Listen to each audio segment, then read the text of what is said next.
ಚನ್ನಪಟ್ಟಣ ರಾಜ್ಯ ರಾಜಕೀಯದ ದೇವಮೂಲೆ.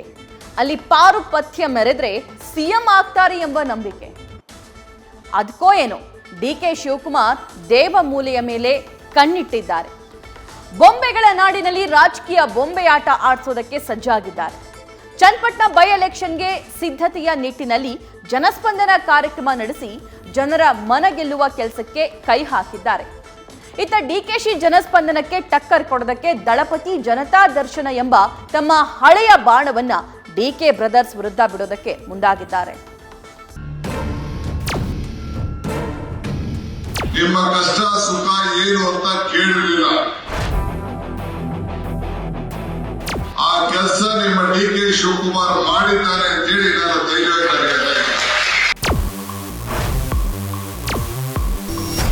ಅರ್ಜುನನಂತಹ ಗುರಿ, ಶ್ರೀಕೃಷ್ಣನಂತಹ ರಣತಂತ್ರ. ಹೀಗಿದ್ರೆ ಮಾತ್ರ ರಾಜಕೀಯ ಕುರುಕ್ಷೇತ್ರದಲ್ಲಿ ಗೆಲ್ಲೋಕೆ ಸಾಧ್ಯ. ಯಾಕೆ ಮಾತನ್ನ ಹೇಳ್ತಿದ್ದೀವಿ ಅಂದ್ರೆ ಡಿಕೆಶಿ ದೇವಮೂಲೆಯ ಮೊರೆ ಹೋಗಿ ಈ ಗುರಿ, ತಂತ್ರ, ರಣತಂತ್ರಗಳನ್ನ ಹೆಣೆಯುತ್ತಿದ್ದಾರೆ. ಬೊಂಬೆ ನಾಡಿನ ಗೆಲುವಿಗಾಗಿ ವಿಶೇಷ ವ್ಯೂಹ ರಚಿಸಿ ಅಖಾಡಕ್ಕೆ ಧುಮುಕಿದ್ದಾರೆ. ಚನ್ನಪಟ್ಟಣದಲ್ಲಿ ಡಿಕೆಶಿ ಜನಸ್ಪಂದನ ಕಾರ್ಯಕ್ರಮ. ಬಾಗಿಲಿಗೆ ಬಂತು ಸರ್ಕಾರ, ಸೇವೆಗಿರಲಿ ಸಹಕಾರ. ಚನ್ನಪಟ್ಟಣ ಉಪಕದನದ ಮೇಲೆ ಕಣ್ಣಿಟ್ಟಿರೋ ಡಿಸಿಎಂ ಡಿಕೆ ಶಿವಕುಮಾರ್ ಅಲ್ಲೇ ಠಿಕಾಣಿ ಹೂಡಿದ್ದಾರೆ. ಒಕ್ಕಲಿಗ ಸಮುದಾಯದ ಮನ ಗೆಲ್ಲಲು ಕಾರ್ಯೋನ್ಮುಖರಾಗಿದ್ದಾರೆ. ಈ ನಿಟ್ಟಿನಲ್ಲಿ ಕಳೆದ ಒಂದು ವಾರದಿಂದ ಜನಸ್ಪಂದನ ಕಾರ್ಯಕ್ರಮದ ಮೂಲಕ ರಣತಂತ್ರ ರಚಿಸುತ್ತಿದ್ದಾರೆ. ಎಚ್.ಡಿ. ಕುಮಾರಸ್ವಾಮಿ ಕೋಟೆಯಲ್ಲಿ ಜನಸಾಮಾನ್ಯರ ಅಹವಾಲುಗಳನ್ನ ಆಲಿಸುತ್ತಿದ್ದಾರೆ. ಇವತ್ತು ಕೂಡ ಚನ್ನಪಟ್ಟಣ ಟೌನ್ನಲ್ಲಿರೋ ಕೋಟೆ ಮೈದಾನದಲ್ಲಿ ಜನಸ್ಪಂದನ ಕಾರ್ಯಕ್ರಮ ನಡೆಯಿತು. ಬಾಗಿಲಿಗೆ ಬಂತು ಸರ್ಕಾರ, ಸೇವೆಗೆ ಇರಲಿ ಸಹಕಾರ ಘೋಷಣೆಯಡಿ ಅಧಿಕಾರಿಗಳು ಸೈಟ್, ರಸ್ತೆ, ಚರಂಡಿ ಸೇರಿ ಸಾಕಷ್ಟು ಸಮಸ್ಯೆಗಳ ಕುರಿತು 10,000ಕ್ಕೂ ಹೆಚ್ಚು ಅರ್ಜಿಗಳನ್ನ ಸ್ವೀಕರಿಸಿದ್ರು. ಜನರ ಸಮಸ್ಯೆಗಳಿಗೆ ಪರಿಹಾರ ನೀಡುವ ಭರವಸೆಯನ್ನು ನೀಡಿದ್ರು. ಜನಸ್ಪಂದನ ಕಾರ್ಯಕ್ರಮ ಉದ್ಘಾಟಿಸಿ ಮಾತನಾಡಿದ ಡಿಕೆ ಶಿವಕುಮಾರ್, ಚನ್ನಪಟ್ಟಣ ಕತ್ತಲೆಯಲ್ಲಿದೆ, ಇದಕ್ಕೆ ಬೆಳಕು ಬೇಕು. ಈ ನಿಟ್ಟಿನಲ್ಲಿ ಹೊಸ ಚೈತನ್ಯ ತುಂಬುವ ಕೆಲಸ ಆಗ್ತಿದೆ ಎಂಬ ಮಾತುಗಳನ್ನಾಡಿದ್ರು. ನಿಮ್ಮ ಋಣ ತೀರಿಸ್ಬಿಟ್ಟು ನಮಗೆ ಶಕ್ತಿ ಕೊಡಿ ಅಂತ ಸೊ ಅವ್ರಿಗೆ ನಾನು ಯಾರು ಕೂಡ ಕೆಲಸ ಮಾಡಬೇಡಿ ಅಂತ ಹೇಳಿಲ್ಲ. ಬೇರೆಯವರು ಮಾಡಿಲ್ಲ. ಭಗವಂತ ನಮಗೆ ಅವಕಾಶ ಕೊಟ್ಟಿದ್ದಾರೆ. ನಾನು ಅಧಿಕಾರಿಗಳು ಹೇಳಿದ್ದೇನೆ, ಯಾರು ಕೂಡ ಇಂಥ ಸಭೆಗಳನ್ನ ಮಾಡಿ ಸರ್ಕಾರ ನಿಮ್ಮ ಮನೆ ಬಾಗಿಲಿಗೆ ತೆಗೆದುಕೊಂಡು ನಿಮ್ಮ ಕಷ್ಟ ಸುಖ ಏನು ಅಂತ ಕೇಳಿರಲಿಲ್ಲ. ಆ ಕೆಲಸ ನಿಮ್ಮ ಡಿಕೆ ಶಿವಕುಮಾರ್ ಮಾಡಿದ್ದಾರೆ ಅಂತೇಳಿ ನಾನು ಧೈರ್ಯವಾಗಿ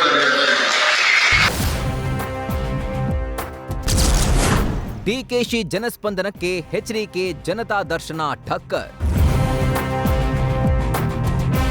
ಚನ್ನಪಟ್ಟಣದಲ್ಲಿ ಬದ್ಧ ಎದುರಾಳಿ ಹೆಣೆದಿರೋ ರಣವ್ಯೂಹವನ್ನ ಭೇದಿಸಲು ದಳಪತಿ ಅಲರ್ಟ್ ಆಗಿದ್ದಾರೆ. ತಮ್ಮ ಭದ್ರಕೋಟೆ ಚನ್ನಪಟ್ಟಣವನ್ನ ರಕ್ಷಿಸಿಕೊಳ್ಳಲು ಸನ್ನದ್ಧರಾಗಿದ್ದಾರೆ. ಡಿಕೆಶಿಯ ಜನಸ್ಪಂದನಕ್ಕೆ ಠಕ್ಕರ್ ಕೊಡಲು ಜನತಾ ದರ್ಶನ ಕಾರ್ಯಕ್ರಮ ನಡೆಸಲು ಮಾಸ್ಟರ್ ಪ್ಲಾನ್ ಮಾಡಿದ್ದಾರೆ. ಎಚ್.ಡಿ. ಕುಮಾರಸ್ವಾಮಿ ಸಿಎಂ ಆಗಿದ್ದಾಗ ಜನತಾ ದರ್ಶನ ಅವರ ಖ್ಯಾತಿಯನ್ನ ಹೆಚ್ಚಿಸಿತ್ತು. ಇದೀಗ ಇದೇ ಜನತಾ ದರ್ಶನವನ್ನೇ ಡಿಕೆಶಿ ವಿರುದ್ಧ ಪ್ರತ್ಯಾಸ್ತ್ರವನ್ನಾಗಿ ಪ್ರಯೋಗಿಸಲು ಎಚ್ಡಿಕೆ ತಂತ್ರ ರೂಪಿಸಿದ್ದಾರೆ. ಜುಲೈ 5ರಂದು ಮಂಡ್ಯದಲ್ಲಿ ಕಾರ್ಯಕ್ರಮಕ್ಕೆ ಅಧಿಕೃತವಾಗಿ ಚಾಲನೆ ಸಿಗಲಿದ್ದು, ಜುಲೈ 7ರಂದು ರಾಮನಗರ, ಚನ್ನಪಟ್ಟಣದಲ್ಲಿ ಜನತಾ ದರ್ಶನ ಕಾರ್ಯಕ್ರಮ ನಡೆಯಲಿದೆ. ಈ ಮೂಲಕ ಅಧಿಕಾರದ ಜೊತೆ ಪಕ್ಷ ಸಂಘಟನೆಯ ಬಗ್ಗೆಯೂ ಕುಮಾರಸ್ವಾಮಿ ಒತ್ತು ನೀಡಿದ್ದು, ಡಿಕೆಶಿಗೆ ಮಾಸ್ಟರ್ ಸ್ಟ್ರೋಕ್ ನೀಡಲು ನೀಲಿ ನಕ್ಷೆ ರೆಡಿ ಮಾಡಿಕೊಂಡಿದ್ದಾರೆ. ಒಟ್ಟಾರೆ ಡಿಕೆ ಎಚ್ಡಿಕೆ ಯುದ್ಧದಲ್ಲಿ ಚನ್ನಪಟ್ಟಣ ಸಮರ ಭೂಮಿಯಾಗಿ ಮಾರ್ಪಾಡಾಗಿದೆ. ಜನಸ್ಪಂದನ ಕಾರ್ಯಕ್ರಮಕ್ಕೆ ಜನತಾ ದರ್ಶನದ ರಣವ್ಯೂಹ ರೆಡಿಯಾಗಿದೆ. ಈ ಇಬ್ಬರು ಮದಗಜಗಳ ಗುದ್ದಾಟದಲ್ಲಿ ಬೊಂಬೆ ನಾಡಿನ ಉಪಕದನವನ್ನ ಗೆಲ್ಲುವುದ್ಯಾರು ಅನ್ನೋದೇ ಸದ್ಯದ ಚರ್ಚೆ. Mohan, news first, Ramanagara. News first ನಿರ್ಭೀತಿಯಿಂದ ನಿಮ್ಮ ಪರವಾಗಿ.